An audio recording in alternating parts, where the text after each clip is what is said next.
Good morning. Welcome to Reading the Science of Mind in 1 year. I'm Reverend Rafe Ellis, Senior Minister and Spiritual Leader of the Center for Spiritual Living Common Ground in Central Maryland. Today is, what is today? May 7th. And so welcome. What we do here is we listen to a selected reading for today. We share what comes alive in us in this moment. Not pre-scripted, not studied for, not prepared for, just in the moment, what comes alive, what we notice in the reading today. And then when we're complete with that, we share a 5-minute meditative practice. It really is just practicing being present for 5 minutes. And then I close us out with a spiritual mind treatment. So here we go.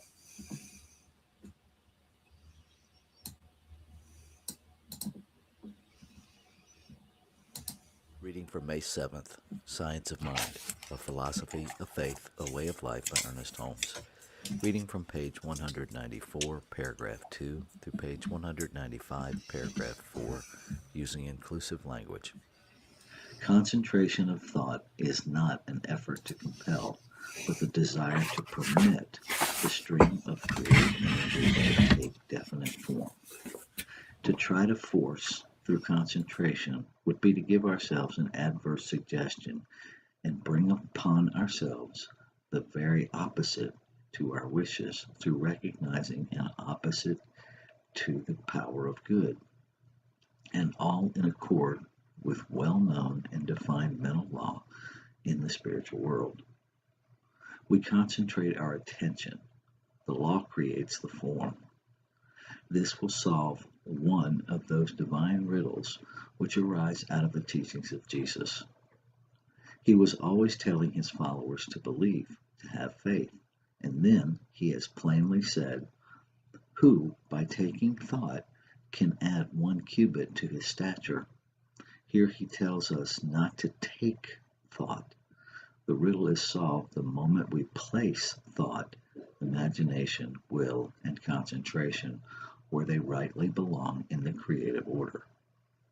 A good psychological balance is struck when the will and the emotions are rightly poised. That is, when the intellect first decides what the emotions are to respond to. After the intellect has made this decision, then the imagination is called into play, and the game of living commences. It is the office of the will to determine that which the imagination is to respond. One of the most important things for us to remember is that we are always causing something to be created for us, and that whatever cause we have set in motion must produce some kind of an effect. Are we producing the effects we should like to experience? The creative process will go on willy-nilly. We cannot beat nature at its own game, for we are part of the game it is playing. Shall the results in our lives be a comedy or a tragedy? We are given the will to decide the issue. We should carefully consider whether we are willing to experience the results of our thoughts. There should never be hurt in them for ourselves or for anyone else. We may be sure that if there is hurt for others, there must also be hurt for ourselves. As we sow, so we must reap. But there is no real limitation, for the creative life wishes us to have all that we can use. If we keep our thought fixed upon the idea that this energy, which is also intelligence, is now taking the form of some desire in our lives, then it will begin to take this form. If we change the desire, then it will change the form. Therefore, there must be a definite purpose in our imagination. We are so one with the whole that what is true of it is true of us. We are one with unmanifest substance, whose business it is to forever take form, and we are one with the law which gives form. The entire order is one of spontaneous being and spontaneous manifestation. The law follows the word just as the word follows the desire. The desire arises from the necessity of the universe to become self-expressed. The law follows the word. The word follows the desire. The word gives form to substance, and the principle of subjective law produces the manifestation. There is no effort in the process whatsoever. What we concentrate then is attention. This is done through intention and the willingness to hold thought centered until the form appears.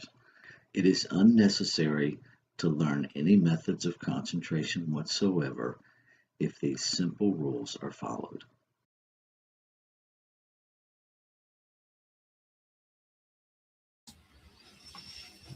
Okay. So the first thing that I want to address is this idea on page 194 of not to take thought. Do not take thought. What came alive in me as that was read is the idea of the kingdoms of consciousness. One being that place of victimhood where life is happening to me, and kingdom two being the place where I, the individualized I, the human I, a separate I, if you will, is making things happen. And that's what came up for me in this do not take thought. Don't take it on as I'm doing it. Because in the spiritual truth, there is no I, there is no you. There is in this physical realm, and we language it that way so that we can communicate as human beings. Communication does not create actual separation. It's just language so we can live here on planet Earth in an orderly manner. Um, so don't take it on. Don't take this idea of concentration like, the harder I think about something, the more power it has. No, it's like the harder I plug in a lamp, the more electricity it gets. Not true. Right? You just plug in the lamp and turn it on. And so it's really that's the whole thing with focusing our attention. We find the outlet and plug in, right? We are simultaneously the inlet and the outlet. That's that whole reciprocity that's operating in, through, and as everything. We see it in science, we see it in nature. The easiest for me to grasp is the whole thing with rain, and it rains and it soaks in the soil and it nourishes things, and those things give off moisture, and so you have evaporation happening, which then becomes rain, which then becomes evaporation. And that's a horrifically oversimplified version explanation of the reciprocity of water, and I'm sure you get it. Uh, so, on page 195, there should never be any hurt in them for ourselves or for someone else. We may be sure that if there is hurt for others, there must also be hurt for ourselves. When things are happening in the world that we dislike, and we choose to be angry and vengeful in our thinking, everybody including the self, is impacted by that. Because we're always impacted by everything. That's why, when you walk into a room, you can sense the energy in that room because we're not separate from it. Right? We feel that energy. Well, when we're walking around with hate and anger and condemnation and snarkiness,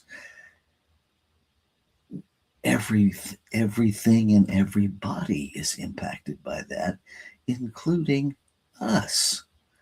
And sometimes we forget that.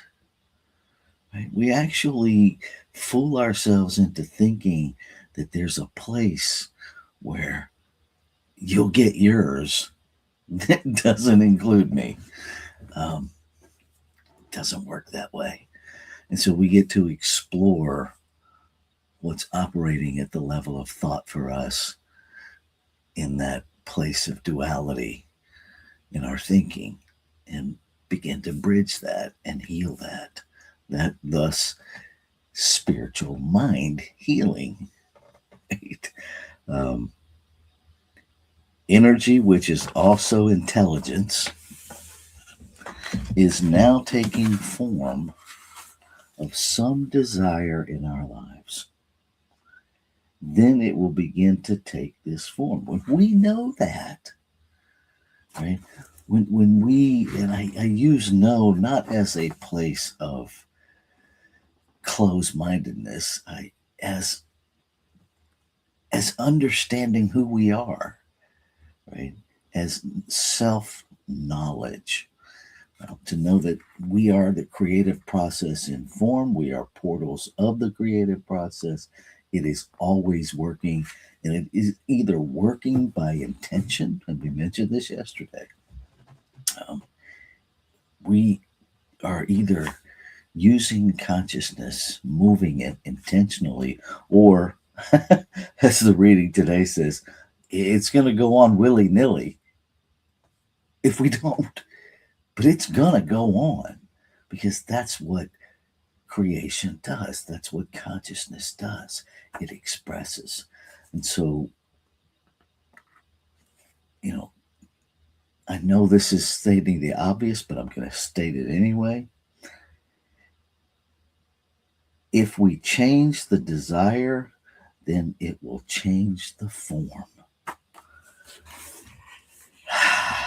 So all that is happening in the world right now, the chaos, the power grabs, the power struggles, the struggle for power.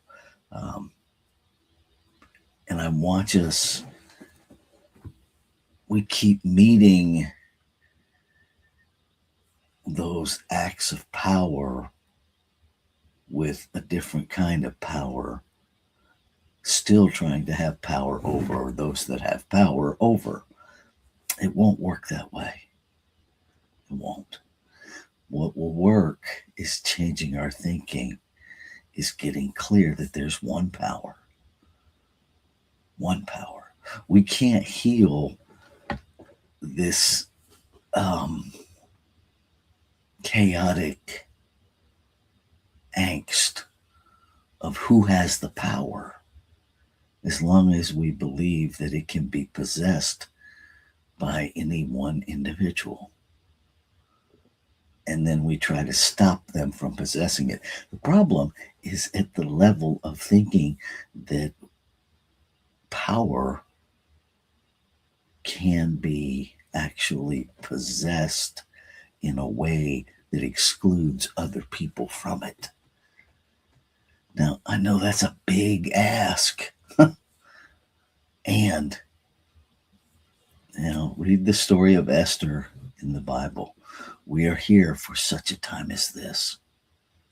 For such a time as this. Nothing is by accident. And so we are here to participate in healing spiritual mind, how consciousness is moved. Not what is moved, how it's moved, the desire. And so, if we don't like what's happening, what do we desire instead? And put our attention there.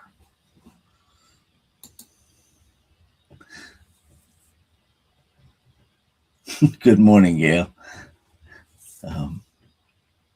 Putting our attention on the desire of our hearts, and maybe invite ourselves to go a little bit deeper and not just jump into the desire of our head, but to take that inward and see if it lines up with spiritual principle, to the desire of our heart, the desire of consciousness as us to express, and see what comes up and move that into form.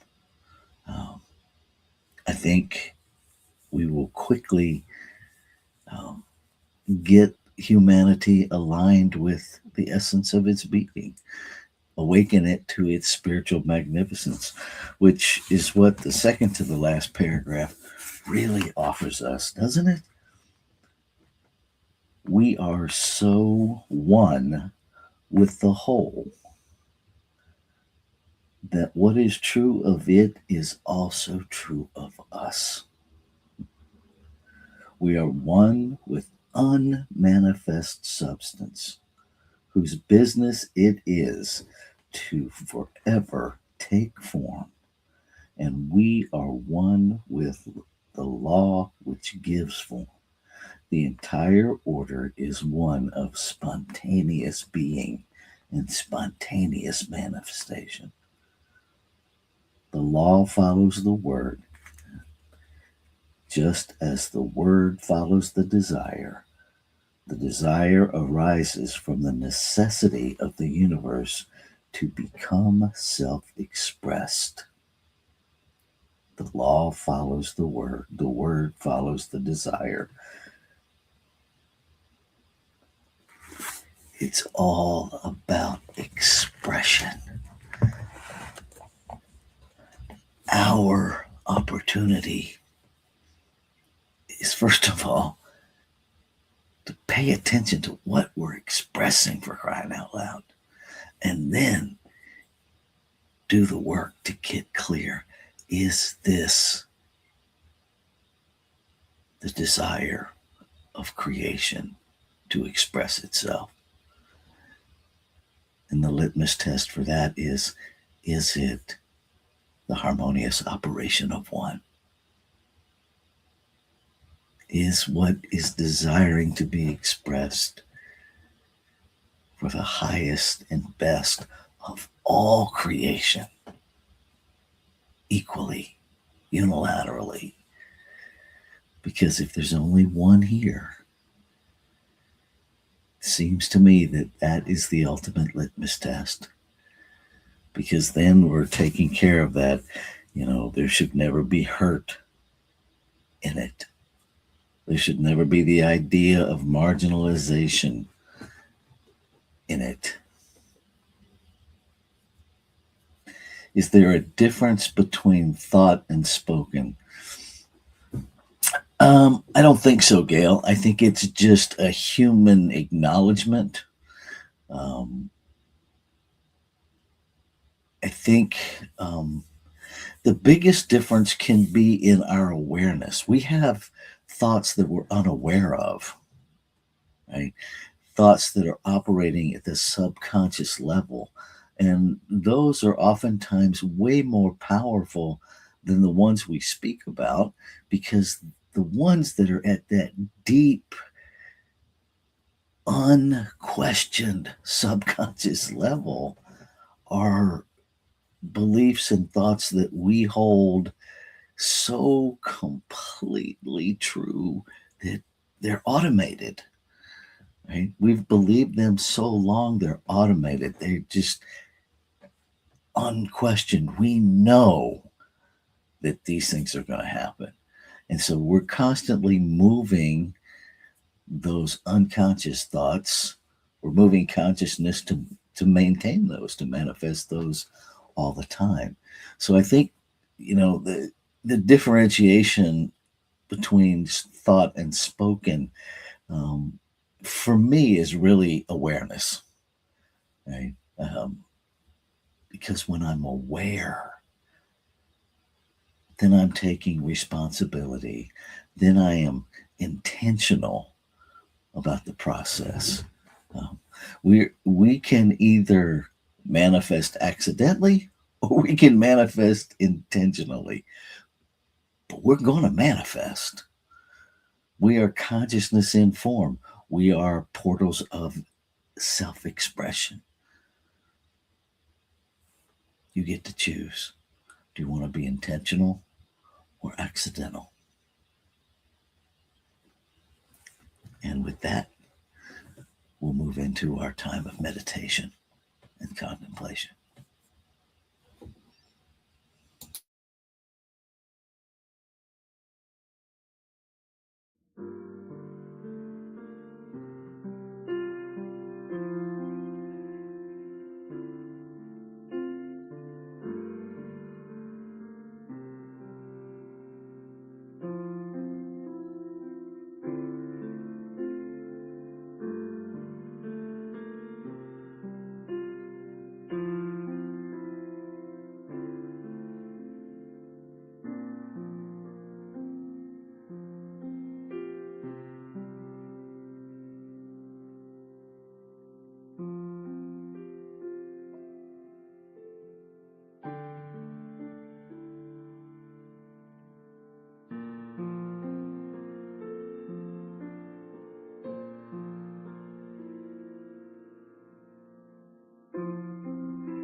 one breath, one life, one power, one substance that is the source of one creation, one consciousness, self-existent, created out of nothing, and everything created out of it. One nameless, changeless intelligence, infinite possibility, everywhere present isness. And yet we know it by many, many names. God, Buddha, Allah, consciousness, reality, a power greater than ourselves, a higher power, the great mystery. It is all of these things and so much more. It is the one I see in the mirror, and it is the mirror I see in the one.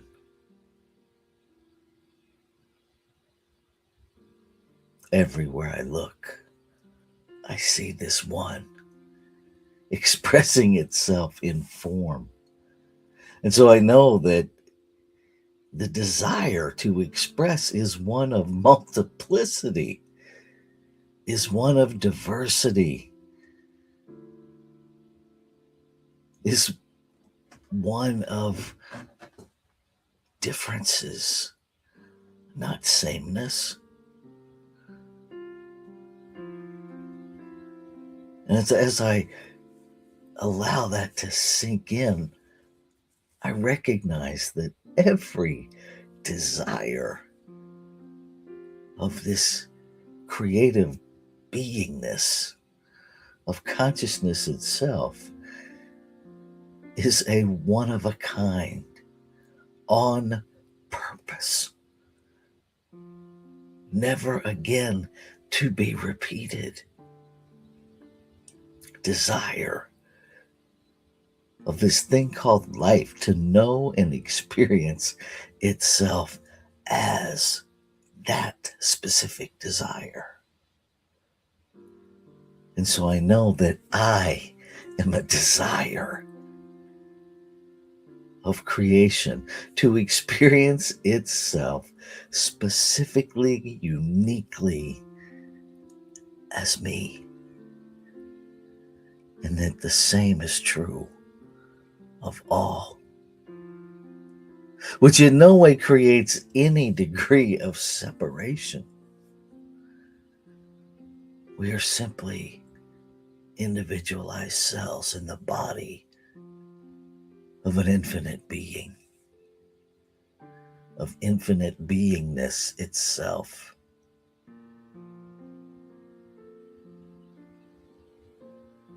And so what is true of the source is true of the expressions of the source. The substance of the source is the substance of every expression of it. And so I am the agency of the infinite. I am the creative process in form, and the creative process is forming me, operating in, through, and as me. So my desires are made manifest by the activity of law within this individualized portal of creation. And so everything that I think, do, desire, feel, imagine is instantly acted upon by the action of law within the creative process, that doer that reacts the same and acts the same to each and every desire, making it so. And so I am intentional, purposeful,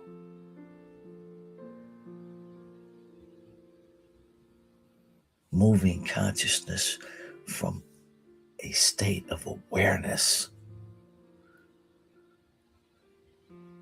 moving consciousness itself into alignment with itself, fully aware that everything that is manifested in one manifests in the whole.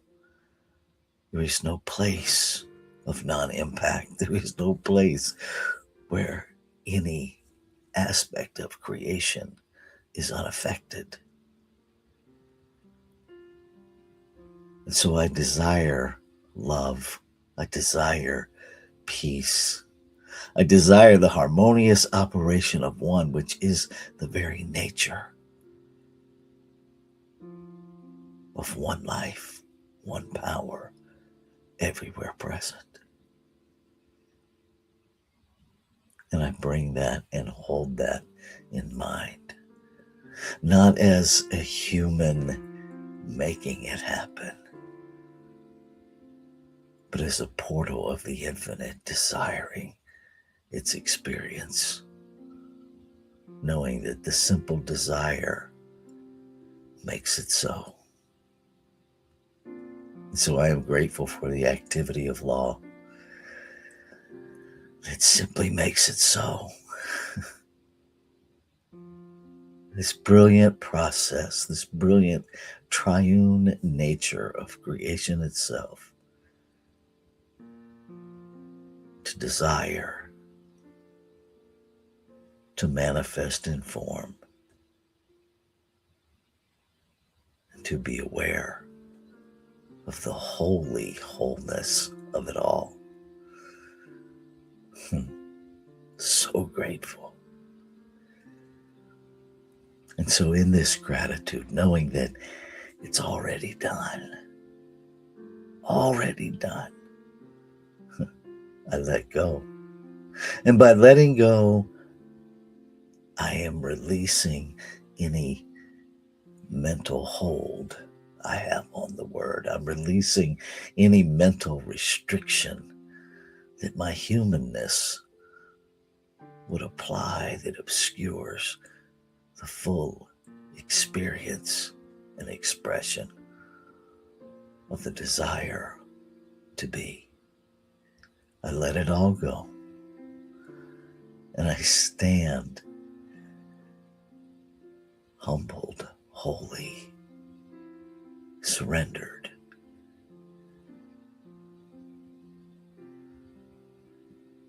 Ashe. Aho. Shalom. Amen. Amen. And so it is. Namaste.